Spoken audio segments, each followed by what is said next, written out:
नमस्कार। खास मुलाकात में आपका स्वागत है। मैं हूं आपके साथ मनोज सिंह।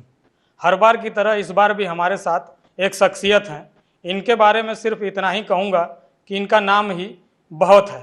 हमारे साथ ईओडब्ल्यू और एंटी करप्शन ब्यूरो छत्तीसगढ़ के डायरेक्टर आरिफ शेख जी हैं, जो 2005 बैच के आईपीएस अफसर हैं और छत्तीसगढ़ की राजधानी रायपुर, बिलासपुर, गरियाबंद समेत 8 जिलों के बतौर एसपी अपनी सेवाएं दे चुके हैं। छत्तीसगढ़ का जो सबसे चर्चित अपहरण केस, प्रवीण सोमानी अपहरण केस हुआ था, उसकी मॉनिटरिंग सीधे ये कर रहे थे और बिहार, झारखंड और उत्तर प्रदेश में महीने भर तक लगातार दबिश देने के बाद बिहार के चंदन सोनार गिरोह से बिना फिरौती दिए प्रवीण सोमानी को वापस लेके आए। यही नहीं, बतौर एसपी रहते हुए महिला अपराध और साइबर अपराध पे भी बहुत ही बेहतरीन काम किए। उसका परिणाम भी बहुत ही अच्छा मिला है। आइए हम इनसे बातचीत का सिलसिला शुरू करते हैं। खास मुलाकात में आपका बहुत बहुत स्वागत है। शुरुआत करेंगे कि आपकी पढ़ाई, जो प्रारंभिक शिक्षा थी, वो कहाँ से हुई और विश्वविद्यालय तक का जो सफ़र था वो किस तरह से शुरू हुआ और कहाँ तक हुई पढ़ाई? मेरी प्रारंभिक शिक्षा जो है ये बम्बई में हुई है और मैं मरोल पुलिस कैंप नामक एक एरिया अंधेरी ईस्ट में, वहाँ पे पला बड़ा हूँ। पिताजी पुलिस में थे और पुलिस लाइंस में ही फिर हम लोग का क्वार्टर था, वहीं पे पला बड़ा हूँ। पास ही में स्कूल था सेंट लॉरेंस नाम का। उस स्कूल में मैंने 10वीं तक की पढ़ाई की है। पढ़ाई करने 10वीं के पश्चात जो है हम लोग का पापा का ट्रांसफ़र हो गया पुणे। तो पुणे में आके मैंने वहाँ पे 11वीं 12वीं और फिर इंजीनियरिंग किया है पुणे विद्यापीठ से। और पुणे विद्यापीठ में इंजीनियरिंग के पश्चात मुझे नौकरी भी लग गई थी, तो प्लेसमेंट हो गई थी HCL टेक्नोलॉजीज़ में। तो उसके पश्चात मैंने HCL टेक्नोलॉजीज़ कंपनी ज्वाइन भी की और वहाँ पे बाकायदा मैंने 2.5 साल नौकरी भी की थी। और उसके पश्चात फिर मैं सिविल सेवा में आया हूँ। तो सिविल सेवा में आने का ये उद्देश्य कैसे बना कि हम सिविल सेवा में तैयारी करके जाएं, या कोई ऐसा महत्वपूर्ण विषय या कोई घटना जो आपको प्रेरित की हो कि इस प्रोफेशन में आप आए? सिविल सेवा में जाने का शुरुआत से ही रुझान था मेरा। और क्योंकि मैं पुलिस कैंप में ही पला बड़ा हूँ, तो वहाँ पे ऑलमोस्ट जितने बड़े बड़े त्यौहार होते थे उसमें देखते रहते थे कि बड़े अधिकारी लोग आते हैं। जैसे गणेश उत्सव बहुत बड़ी मात्रा में वहाँ पे मनाया जाता है, जोरों शोरों से मनाया जाता है। तो उसमें बहुत सारे कॉम्पिटिशन्स होते थे, तो उसमें प्राइज डिस्ट्रीब्यूशन उन्हीं के हाथों से होता था। और एक पूरा माहौल जो था वो पुलिसिया माहौल था और उसमें अधिकारी क्या होता है इसकी समझ थी पहले से ही। और बचपन से फिर वही सपना था कि एक दिन बड़ा होके बड़ा पुलिस अधिकारी बनना है, आईपीएस बनना है। ये तो पता भी नहीं था, लेकिन बड़ा ऑफिसर बनना है। और क्योंकि पापा उस समय पे सब इंस्पेक्टर थे, तो उस समय पे एसीपी बहुत बड़ी चीज़ लगती थी, जो कि डीएसपी रैंक का अधिकारी होता है। तो एसीपी बनना है करके ऐसे बोलते रहते थे, लेकिन उसमें कुछ ऐसा ये नहीं था कि कैसे होना है, क्या होना है। और मतलब समय कटता गया, इंजीनियरिंग की और उसके बाद नौकरी भी लग गई। तब तक तो मतलब थोड़ा भूल भी गए थे कि करना है कुछ, क्योंकि नौकरी अच्छी थी, पैसे अच्छे मिल रहे थे। तो एक, लेकिन जैसे कहा जाता है ना कि जो भाग्य में होता है वो होता ही है, तो वैसे हो गया। और वन फाइन मॉर्निंग मुझे ऐसा लगा कि अब संतुष्टि नहीं मिल रही है इसमें, और अपना असली जो डेस्टिनेशन है वो सिविल सेवा ही है। तो मैंने फिर नौकरी छोड़ दी और पूरे तैयारी में जुट गया मैं, और पहले ही अटेम्प्ट में मैंने सिविल सेवा एग्ज़ाम क्लियर कर ली। पढ़ाई के समय फिल्म देखने का आपको बहुत शौक था? जी, फिल्म तो अभी भी मैं बहुत देखता हूँ और लगातार देखते ही रहता हूँ और उसकी समीक्षा भी करता हूँ। मुझे काफ़ी पसंद है ये करना। अमिताभ बच्चन के आप बहुत बड़े फैन रहे हैं, उनकी फिल्मों को ज़्यादा? हाँ जी जी, अमिताभ बच्चन शुरुआती दौर था। और जैसे मैं 1980s का हूँ और उस समय पे अमिताभ बच्चन जो था सुपरस्टार था और उनकी कई लगातार अच्छी हिट फिल्में आई थी। तो अमिताभ बच्चन से काफ़ी मतलब लगाव था। और अमिताभ बच्चन से मैं मुलाकात भी कर चुका हूँ बचपने में, और उनका ऑटोग्राफ भी मैंने लिया था। अब यूपीएससी की तैयारी करने के लिए जो आपने वो पढ़ाई की या जो मेहनत की आपने, वो किस तरह से पढ़ाई थी? क्या शेड्यूल था आपका?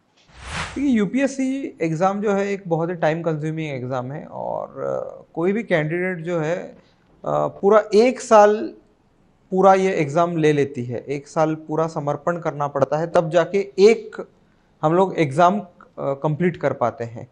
और अगर मान लो कि खुदा न खास्ता वो क्लियर नहीं कर पाते तो सेम साइकिल रिपीट होते रहते। तो मैं इसको एक विशेष साइकिल मानता हूँ, क्योंकि लोगों के सालों साल निकल जाते हैं और एग्ज़ाम फिर निकलता नहीं है। तो इसलिए इस एग्ज़ाम में स्ट्रैटेजी के साथ प्रिपरेशन करना और स्ट्रैटेजी के साथ अपीयर होना एग्ज़ाम बहुत ज़्यादा महत्वपूर्ण है। देखिए, यूपीएससी पूरे मतलब भारत में सबसे टफ एग्ज़ाम माना जाता है और हर साल करीब 5 लाख लोग इसमें बैठते हैं और मात्र 150-200 लोग जो हैं आईएएस आईपीएस में सिलेक्ट होते हैं।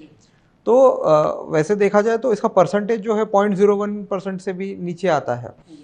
तो इसलिए हम लोगों को बहुत ही फोकस्ड अप्रोच रखना चाहिए इसकी तैयारी में। लोग क्या करते हैं, बहुत सारा मटेरियल जो है कलेक्ट करने की कोशिश में उनका फोकस लूज हो जाता है। देखिए, इसका सिलेबस बहुत वास्ट है, तो हर कैंडिडेट को सबसे पहले तो अपना सिलेबस क्या है वो डिफाइन करना चाहिए। उसके लिए हम लोगों को क्वेश्चन पेपर एनालिसिस करनी चाहिए। स्टूडेंट को ये पता होना चाहिए कैंडिडेट को कि वो पर्टिकुलर प्रश्न उस साल क्यों आया था। अगर यूपीएससी की मंशा को वो भाप पाया, जो कि बहुत ही कठिन है, लेकिन अगर वो भाप पाया तो मेरा ये मानना है कि एग्ज़ाम क्लियर हो जाएगा उसका, क्योंकि उसको पता है कि यूपीएससी चाहता क्या है। और यूपीएससी को डिकोड करना ही इस पूरे एग्जामिनेशन का सबसे इम्पॉर्टेंट पार्ट है। 3 स्टेजेस में एग्ज़ाम होती है, प्रीलिम होती है, मेंस होती है, इंटरव्यू होता है। प्रीलिम में एक अलग फोकस लगता है, मेंस में अलग फोकस लगता है, इंटरव्यू में अलग फोकस लगता है। कई लोग प्रीलिम्स में ही अपने गोल से हट के इंटरव्यू के बारे में सोचने लग जाते हैं, मेंस के बारे में सोचने लग जाते हैं, तो प्रीलिम उनका इफेक्ट होता है, क्योंकि प्रीलिम ही सबसे टफ एग्जाम है। जब मेंस में आते हैं वो, तो मेंस की प्रिपरेशन के बजाय वो इंटरव्यू में क्या पूछेंगे, कौन सा शर्ट पहनूंगा, ये सोचने लग जाते हैं। और जब प्रीलिम फाइनल इंटरव्यू में जब जाते हैं तब ये मन में डर रहता है कि अगर सिलेक्ट नहीं हुआ तो क्या फिर से प्रीलिम। तो हम लोगों को हर एक स्टेज को जो हम लोग फेस कर रहे हैं उसी स्टेज के लिए हम लोग को तैयारी करनी है, आगे का सोचना नहीं है या पीछे का सोचना नहीं है। बहुत सारे लोग जो हैं इसमें कंफ्यूज रहते हैं। मेरा ये मानना है कि प्रीलिम देने के पहले पहले आपको मेंस की पूरी तैयारी होनी चाहिए और अपने पूरी मेंस की एग्ज़ाम जो है उसके लिए आप 100% तैयार होके ही प्रीलिम्स अपीयर करना चाहिए। उस वजह से ये होता है कि प्रीलिम्स के क्वेश्चंस जो हैं आप और बेहतर तरीके से समझ पाते हैं। तो मेरा ये मानना है कि ये ऐसे फोकस्ड अप्रोच अगर आप रखते हो और एनालिसिस के ऊपर फोकस करते हो, स्मार्ट वर्क करते हो, तो निश्चित तौर पे ये एग्ज़ाम आप क्लियर कर सकते हो। आपको पहले मणिपुर काडर मिला था, वहाँ पे भी आप कुछ समय काम किए, फिर उसके बाद छत्तीसगढ़ आप आए। तो इन दोनों जगहों में पुलिसिंग में क्या, वर्किंग में क्या अंतर दिखा आपको? वहाँ की स्थिति क्या थी और यहाँ की स्थिति? देखिए, मैं त्रिपुरा जिले में त्रिपुरा स्टेट में था पहले, मणिपुर त्रिपुरा के त्रिपुरा सेगमेंट में, और वहाँ पे मैंने प्रोबेशन कंप्लीट किया, वहाँ पे मैंने एएसपी शिप कंप्लीट की और इलेक्शन मैंने वहाँ पे निपटाया है।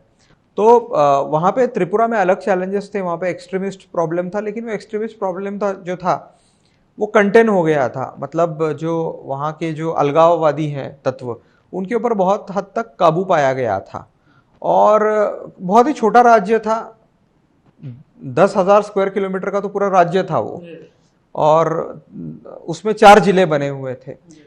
आदिवासी बहुल्य था वो भी, और टोटल वहाँ की जो भाषा थी, जो शैली थी, टोटल अलग थी।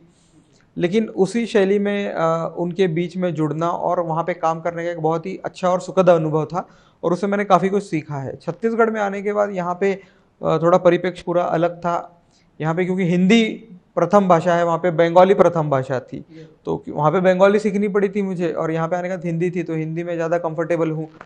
वहाँ पे अंग्रेजी में कामकाज था, यहाँ पे हिंदी में है, तो और बेहतर तरीके से हम लोग काम कर पाए। वहाँ पे अलगाववाद था, यहाँ पे नक्सलवाद है। तो प्रॉब्लम्स तो दोनों जगह भी थी, लेकिन यहाँ पे ज़्यादा चैलेंजेस है, क्योंकि यहाँ पे जो क्वांटम है जो प्रॉब्लम का, वो कई मायने में ज़्यादा है, ठीक है, और उसको चैलेंज करना, उससे लड़ना, ये बहुत ही मतलब एक बहुत ही अच्छा अनुभव था और उससे काफ़ी लर्निंग मिली है मुझको। महिला अपराध की बात करें तो जब आप रायपुर में एसपी थे उस समय महिला अपराध पे आपने काम भी किया, किस तरह के काम थे और उसका बेनिफिट कितना लोगों को मिला? महिला अपराध के संबंध में बहुत ही बृहद हम लोगों ने काम किया है और इसकी शुरुआत बालोद जिले से ही की थी। वहाँ पे हम लोगों ने एक मिशन पूर्ण शक्ति की शुरुआत की थी, जिसमें हम लोगों ने महिला कमांडोज को और सुदृढ़ीकरण किया था उनका। उसी योजना को मैंने बिलासपुर में भी लाया था और फिर रायपुर में भी उसको मैंने रेप्लिकेट किया था। महिलाओं के राइट्स के प्रति, उनके अधिकारों के बारे में हम लोग ने जागरूकता लाने की कोशिश की थी, और ऐसी महिलाएं जिनको समाज ने तिरस्कार किया है, उनको बहिष्कृत, तो उनको हम लोगों ने रिहेबिलिटेट करने की हम लोगों ने कोशिश की थी। लॉकडाउन के दौरान हम लोगों ने डोमेस्टिक वायलेंस को बहुत ही अलग तरीके से डील किया था, और उसमें चुप्पी तोड़ नाम का एक अभियान हम लोगों ने स्टार्ट किया था। उस चुप्पी तोड़ अभियान के माध्यम से हम लोगों ने डोमेस्टिक वायलेंस के प्रॉब्लम को बहुत ही अच्छे तरीके से टैकल किया था, और उसी चुप्पी तोड़ अभियान की वजह से हम लोगों ने करीब 80% जो शिकायतें आई थी उनका बहुत ही मतलब टेलीफोनिकली ही हम लोगों ने निराकरण किया था। और जो 20% थे शिकायतें, उसमें आइदर हम लोगों ने एक मीटिंग करके सुलझाई थी, या फिर कुछ एक प्रकरणों में हम लोगों ने अपराध भी कायम किए थे। और ख़ास बात यह है कि ये जो शिकायतें हैं वो सिर्फ महिलाओं की नहीं, हम लोगों ने पुरुषों की भी शिकायतों को एंटरटेन किया था, क्योंकि बहुत सारे ऐसे पुरुष थे जिनके विरुद्ध मतलब जिन्होंने महिलाओं के विरुद्ध शिकायत की थी क्योंकि पत्नियां उनको प्रताड़ित कर रही हैं। तो हम लोगों ने बिल्कुल जेंडर न्यूट्रल तौर पे ये काम किया था, और ये काफ़ी चर्चा हुई थी इसकी, और लोगों ने अप्रिशिएट किया था, और इसको एक फिक्की अवार्ड भी मिला था इस चुप्पी तोड़ अभियान। जी, आप जिस समय कोरोना का काल शुरू हुआ था उस समय आप रायपुर के एसपी थे, आप लोगों ने काम भी किया। उस समय किस तरह की चुनौतियां थीं कि भाई भीड़ को भी रोकना था और तमाम तरह रोग से भी लोगों को बचाना था, सुरक्षित भी रखना था, तो किस तरह की चुनौतियों का सामना करके आप लोगों ने काम किया? ये लॉकडाउन था, ये भूतो न भविष्य, तो इस तरीके की सिचुएशन थी क्योंकि किसी को आइडिया नहीं था होना क्या है। मुझे अभी भी याद है कि 4 अप्रैल को यहाँ पे रायपुर का first corona positive patient detect हुआ था, और उसके बाद हम लोग को कंटेनमेंट जोन बनाना था। तो उस समय पे जो अफरा तफरी मची थी, और उसको हम लोग को डील करना था क्योंकि लोगों को पता ही नहीं था इसको कैसे करना है। उसके पश्चात फिर हम लोगों ने कंटेनमेंट जोन्स बनाए, लॉकडाउन का पालन करवाना, क्योंकि लोग जो है मानने का नाम नहीं लेते, मतलब बाहर निकल के फैलाने का काम। तो उसमें हम लोग को लाठियों का भी सहारा लेना पड़ा, जिसका क्रिटिसिज्म हुआ उस समय पे, लेकिन बाद में अंततः लोगों ने अप्रिशिएट किया कि नहीं, अगर पुलिस स्ट्रिक्ट एक्शन नहीं लेती थी तो कोरोना और ज़्यादा फैलता था। हम लोगों ने ड्रोन्स का इस्तेमाल किया सर्विलेंस के लिए, और ताकि लॉकडाउन जो है हम लोग बहुत ही अच्छे तरीके से किए। उसी दौरान बहुत सारे लोगों को खाने पीने की समस्या थी, तो पुलिस ने जो है प्रोएक्टिव रोल, एक ह्यूमन फेस सामने करते हुए हम लोगों ने उनके लोगों के खान पान की व्यवस्था का भी इंतज़ाम किया था। और इसमें बहुत सारे NGOs थे और बाकी की एजेंसीज थे, उन्होंने बहुत हमारा सहयोग किया था लोगों तक पहुँचने के लिए। उसके बाद में मजदूर का जो ट्रांजिट मूवमेंट था उसको कंट्रोल करना और उसको रेगुलेट करना एक बहुत बड़ा चैलेंज था, क्योंकि लगातार मजदूर जो थे वो चलते हुए अपने गंतव्य की तरफ बढ़ रहे थे। तो उस दौरान उनको उनकी व्यवस्था करना, उनको बसों से भेजना, ये भी बहुत बड़ा चैलेंज था। और ऑलमोस्ट 4-5 महीने बाद फिर प्लेन सेवा और ट्रेन सेवा बहाल की थी, तो उस दौरान जो अफरा तफरी मची थी उसको डील करना, तो ये बहुत बड़ा चैलेंज था ये लॉकडाउन का। और उस समय पे बहुत सारे मौतें भी हुई थी, उनका क्रिमेशन करना, क्योंकि ऐसी सिचुएशन थी कि डेड बॉडीज को परिवार वाले भी डायरेक्ट देख नहीं सकते थे, क्योंकि नगर निगम डायरेक्ट उनको पॉलीथीन में डाल के उनका डायरेक्ट क्रियाक्रम करती। तो बहुत ही डिफिकल्ट टाइम था, और मैं ऊपर वाले से दुआ करता हूँ कि ऐसा समय फिर से ना आए। लेकिन वो समय जो था बहुत ही चैलेंजिंग था और बहुत कुछ सिखा के भी गया है, और उस समय में पुलिस ने जो काम किया वो बहुत ही सराहनीय काम था। 2020 जून में आपको EOW की जिम्मेदारी सौंपी गई थी। यहाँ आने के बाद आपके किन किन तरह का बदलाव हुआ यहाँ पे, और भी क्या बदलाव की तैयारी चल रही है? देखिए, एंटी करप्शन ब्यूरो जो है उसके एक सेट गाइडलाइंस होते हैं। उस गाइडलाइंस को ब्लैक एंड वाइट में कन्वर्ट करवाने के लिए हम लोगों ने काम किया। हम लोगों ने यहाँ पे एक मैनुअल बनाया है, और उस मैनुअल के हिसाब से अभी पूरा कामकाज हो रहा है। उसके साथ साथ पहले जो FIR थी वो गोपनीय रहती थी, और RTI से भी वो निकलती नहीं थी। तो मैंने आने के बाद यहाँ पे जितनी FIR होती है एंटी करप्शन ब्यूरो और EOW दोनों सभी को मैंने पब्लिक कर दिया है। CCTNS के माध्यम से मैंने अपलोड करना शुरू कर दिया है, और ज़्यादा ट्रांसपेरेंसी लाने की कोशिश की है यहाँ पे। उसके साथ साथ हम लोगों ने यहाँ पे नवाचार किए हैं कि बहुत बार ऑडियो वीडियो वायरल होते हैं, जिसमें रिश्वत की शिकायतें हैं, तो हम लोगों ने उसके ऊपर भी कार्रवाई करनी शुरू कर दी और सिर्फ ऑडियो वीडियो वायरल को एक बार हम लोग ने सत्यापन किया, सत्यापित करने के पश्चात हम लोग उस पर कार्रवाई कर रहे हैं।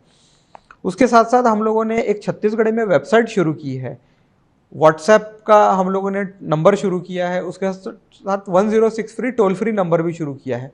तो कुल मिला के हम लोगों ने बहुत सारे ऐसे उपक्रम शुरू किए हैं जिसकी वजह से पब्लिक जो है डायरेक्टली एंटी करप्शन ब्यूरो से जुड़े। उसके साथ साथ हम लोग मैसेजेस भी चलाते रहते हैं समय समय पर SMS के माध्यम से, ताकि लोगों में जागरूकता फैले और कोई रिश्वत मांगता है तो तुरंत हमको शिकायत करे ताकि हम लोग उनके ऊपर एक्शन ले सकें। बस्तर में भी आपकी पोस्टिंग रही है, कोई ऐसा इनकाउंटर जो आपको याद हो आज तक कि वो दिल को छू गया हो कि नक्सली हैं या जो भी हैं, लेकिन इनके साथ इस तरह का या नहीं करना चाहिए या इन लोगों के साथ इसी तरह का करना चाहिए, कुछ ऐसा जो अच्छा पहलू हो बस्तर का? देखिए, बस्तर में हम लोगों ने एक कोलेंग गैंग की स्थापना की थी जो कि उड़ीसा बॉर्डर पर है। छत्तीसगढ़ उड़ीसा बॉर्डर पर एक तुलसी डोंगरी नामक पहाड़ी है और उस पे ही एक कोलेंग नाम का एक गांव है जिसमें मतलब नक्सल का पूरा इन्फ्लुएंस है। तो ऐसे जगह पे हम लोगों ने कैंप बनाने की शुरुआत की थी और हम लोग जब जा रहे थे एक बार तो हमारे ही कन्वॉय का आईडी ब्लास्ट किया था। तो जब आईडी ब्लास्ट हुआ था तो उसमें हम लोग ने देखा कि छोटे छोटे बच्चे ब्लास्ट करके भाग रहे, तो ऐसे बच्चों को हम लोग ने पकड़ लिया था। उन बच्चों को कैंप में लेके आए थे और उनसे हम लोग ने बातचीत की थी, उनको अपने साथ रखा। वो बच्चे फिर खुल गए और उन्होंने बताया कि हमको ज़बरदस्ती परेशान किया जाता है और खाना भी नहीं दिया जाता।